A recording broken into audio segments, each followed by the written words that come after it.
స్థానికంగా కూడా మేమంతా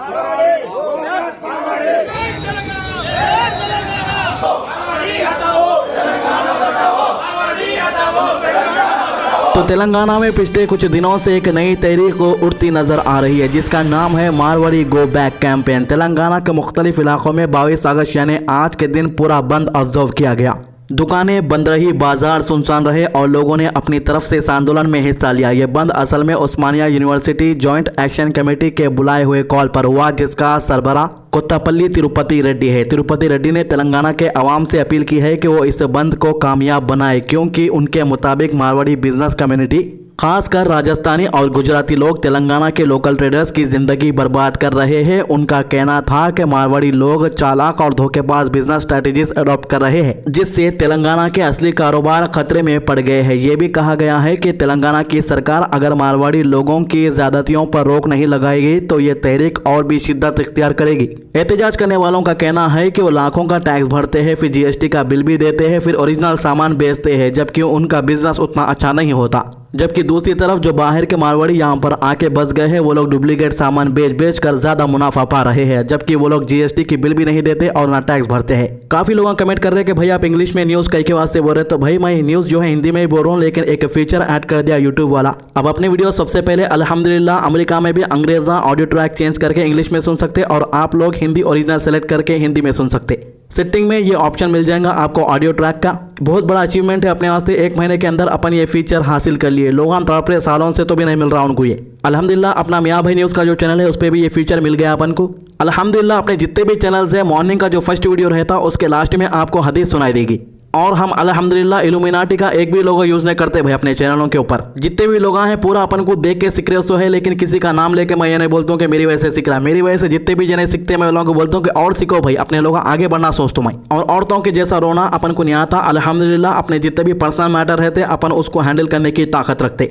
आज तक जितने भी पर्सनल मैटर्स थे वो कभी भी मैं पब्लिक के सामने बोला भी नहीं, ना एक वीडियो में किसी के बारे में डिस्कस करा उस मैटर के बारे में। मेरे इंस्टा के फेसबुक के काफी सारे वीडियोस लोग इस्तेमाल करते, लेकिन कभी अपन कॉपीराइट स्ट्राइक नहीं दिया, ना कभी उन लोगों को बोले कि कहीं को यूज कर रहा। और मियाँ भाई बोल के बहुत से लोग चैनल बना ले रहे, बोल के मैं खुद ये चैनल का नाम थोड़ा हट के रखा है, एम्बियन वॉइस मीडिया बोल के। अब इसको भी देख के थोड़े जने जल जा रहे हैं कि 1 महीने के अंदर चैनल बना के इतना वायरल कैसा कर दे रहा वीडियोज ने बोल के। भाई मैं चैनल का नाम कौन सा भी रखने दो और दुनिया के कौन से भी कोने में बैठ के मैं वीडियो बना दो, मेरे चाहने वाले मेरी आवाज को आसानी से पहचान लेते। एक जना वीडियो भेजा, उसके अंदर एक जना बोल रहा है कि रूहान अरशद सबसे पहले मियाँ भाई का गाना बनाया, उसका नाम जो है कॉपी कर रहे। अरे भाई हैदराबाद में छोटा बच्चा, जब मैं छोटा था जब इस मियाँ भाई बोलते थे अपन को, और हैदराबाद का कोई भी बच्चा दुनिया के कौन से भी मुल्क में रहने दो और मियाँ भाई बोलते उसको भी।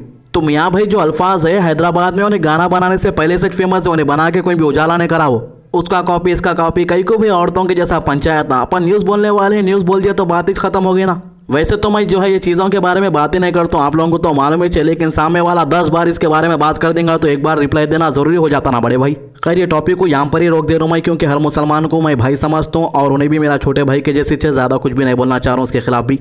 तो उस्मानिया यूनिवर्सिटी जॉइंट एक्शन कमेटी के लीडर्स का कहना है कि जिस तरह तेलंगाना की आज़ादी यूनाइटेड आंध्र प्रदेश से लड़कर हासिल की गई थी, आज फिर से तेलंगाना के रिसोर्सेज को लूटा जा रहा है, मगर इस मर्तबा लुटेरों के चेहरा बदल गया है। अब राजस्थानी और गुजराती मारवाड़ीज यहां आकर तेलंगाना के कैस्ट बेस्ड प्रोफेशंस को बर्बाद कर रहे हैं।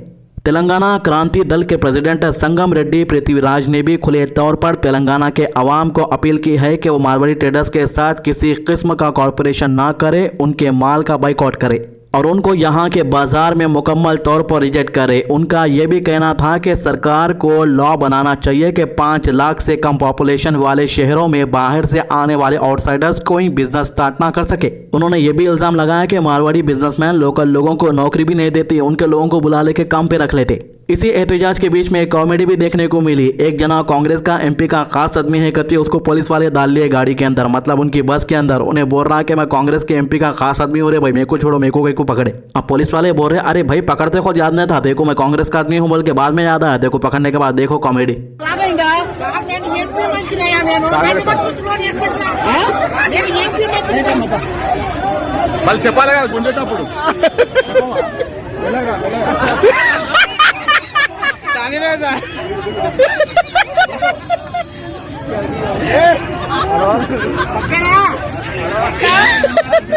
ये मसला असल में एक छोटी सी बात से शुरू हुआ था। मोंडा मार्केट में एक मारवाड़ी ज्वेलर्स और एक दलित आदमी के दरमियान एक पार्किंग डिस्प्यूट हुआ था, लेकिन बात इतनी बढ़ गई कि वो एहतजाज में तब्दील हो गई और धीरे धीरे एक बड़ा कैंपेन की शक्ल इख्तियार कर गई, जिसे आज तेलंगाना का हर कोने में सुना जा रहा है, मारवाड़ी गो बैक। मगर दूसरी तरफ तेलंगाना की सियासत में एक और हंगामा चल रहा है। बीजेपी वाले इस टॉपिक को डाइवर्ट करने के वास्ते एक और एहतजाज शुरू करे। बीजेपी ने हैदराबाद सेक्रेटेरिएट पर घेराव करने का कॉल दिया कि सिविक इश्यूज के हवाला से तेलंगाना बीजेपी के प्रेसिडेंट एन रामचंद्र राव और कई बीजेपी लीडर्स को पुलिस ने मोइनाबाद के आसपास से डिटेन कर लिया जब ये हैदराबाद आ रहे थे। बीजेपी का कहना था कि इनका स्लोगन है सेव हैदराबाद, क्योंकि हैदराबाद में सिविक सिस्टम मुकम्मल तौर पर कोलैप्स हो गया है। रामचंद्र राव ने सोशल मीडिया ट्विटर पर यह इल्ज़ाम लगाया कि इसको चेवेला विजिट के दौरान गिरफ्तार कर लिया गया है और यह हुकूमत की कोशिश है कि आवाज़ इसकी दबाई जाए, पहले से दबी हुई आवाज़। इसका कहना था कि जीएचएमसी जुरिस्डिक्शन और अंदर ड्रेनेज सिस्टम कोलैप्स है, रोड गड्ढों से भरे हुए हैं। क्या इल्ज़ाम लगा रहा भाई, पूरे साफ सुथरे रोड यहाँ पर ही छोड़ा, इनको जरा एक यूपी का टूर कराओ, इसको जरा गड्ढे में नहीं गिरा तो बोलो। गार्बेज के ढेर लगे हुए हैं, ट्रैफिक कंट्रोल नहीं है, पानी और बिजली की शॉर्टेज है और आम लोगों की जिंदगी अजाब बन चुकी है। किसका कहना है? राव का कहना है। राव ने कांग्रेस हुकूमत और खासकर सीएम रेवंत रेड्डी पर शदीद तनकीद की है कि वो दिल्ली के चक्कर लगाने में मसरूफ है, लेकिन हैदराबाद के मसाइल हल करने में इसकी कोई दिलचस्पी नहीं है। इसके अलावा एक जगह कॉमेडी देखने को मिली सेक्रेटेरिएट के पास, जहां पर बीजेपी की कॉर्पोरेटर अकुला श्रीवानी इनको एहतजाज के वास्ते आओ बोले करते, लेकिन बीजेपी का एक भी बड़ा लीडर नहीं था, जिसकी वजह से मौका मिल गया पुलिस वालों को, इनको डिटेन कर लिया स्पॉट पे। ये तो बहुत बड़ी हाईलाइट कॉमेडी हो गई भैया। आज तो इनके साथ में इस भरी दुनिया में कोई भी हमारा ना हुआ, गैर तो गैर है, अपनों का सहारा ना हुआ। क्या नाम है भाई इनका? अकुला श्रीवानी। तो पूरा सुग्गा जैसा दिख रहा है इनके झाड़ का पानी। नहीं जी खाला, तुम एहतजाज के वास्ते आए, तुम्हारे हाथ में तिरंगा है, मगर तुम भागवा कलर के कपड़े कहीं को पहन के आए एहतजाज के वास्ते। एक तरफ तुम बोल रहे कि तेलंगाना के अवाम को इंसाफ नहीं मिल रहा, वहाँ पर तेलंगाना के अवाम मारवाड़ी गो बैक बोल रही है, उनको जॉबा नहीं मिल रहे बोल के, लेकिन तुम वो टॉपिक को डाइवर्ट करने के वास्ते तमाशा कर रहे हो। वो भी पुलिस वालों से रिक्वेस्ट है कि ज़रा धीरे धीरे पकड़ के लेके जाओ भाई, पहले नाजुक दिख रहे हो, हड्डी गिड्डी सरक गए तो परेशानी हो जाएंगी। जान दे देंगे इसके लिए।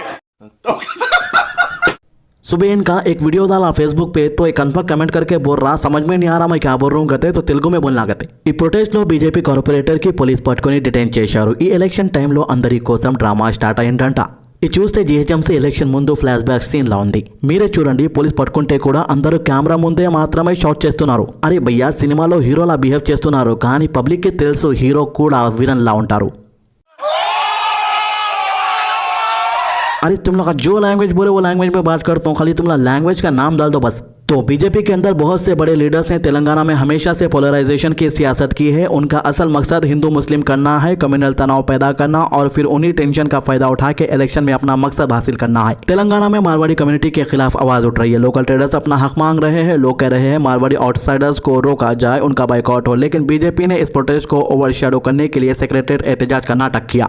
लेकिन ये थी इन दो मामलों की सारी अपडेट। हमारे चैनल को सब्सक्राइब कीजिए और वीडियोस को ज़्यादा से ज़्यादा शेयर कीजिए। अल्लाह हाफिज़।